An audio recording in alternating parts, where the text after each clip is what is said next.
પાનોલી નજીક અજાણ્યા બાઇક ચાલકને ટક્કર મારી મોત નિપજાવી ફરાર થયેલ ચાલક 1 વર્ષે ઝડપાયો હતો.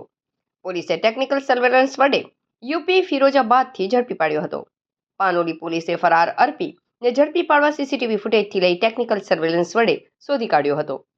પાનોલી પોલીસ એસએમ દેસાઈ દ્વારા પાનોલી પોલીસ મથકમાં વણુકેલ્યા ગુના તેમજ વોન્ટેડ આરોપીઓને ઝડપી પાડવા માટે તપાસ શરૂ કરી હતી. દરમિયાન 1 વર્ષ પૂર્વે પાનોલી પોલીસ મથકે નોંધાયેલી એક અકસ્માતના અજાણ્યા બાઇક ચાલકે બાઇક પૂર ઝડપે બેદરકારી પૂર્વક હંકારી અકસ્માત સર્જ્યો હતો, જેમાં એક ઇસમને ગંભીર ઈજા પહોંચી હતી અને તેનું સારવાર દરમિયાન મોત નીપજ્યું હતું. જે અકસ્માતમાં પોલીસે સીસીટીવી ફૂટેજના આધારે તપાસ કરી બાઇક ચાલક બોબી રાજવીરસિંહ યાદવની ઓળખ કરી હતી, જે ફરાર થઈ ગયો હતો. પોલીસે તેના મોબાઈલ નંબર મેળવી તેના સીડીઆર મેળવ્યા હતા અને તેના એનાલિસિસ કરી ટેકનિકલ સર્વેલન્સ દ્વારા તેની હાજરી ચકાસવામાં આવતા તે ઉત્તર પ્રદેશના ફિરોઝાબાદ ખાતે હોવાની પુષ્ટિ થઈ હતી.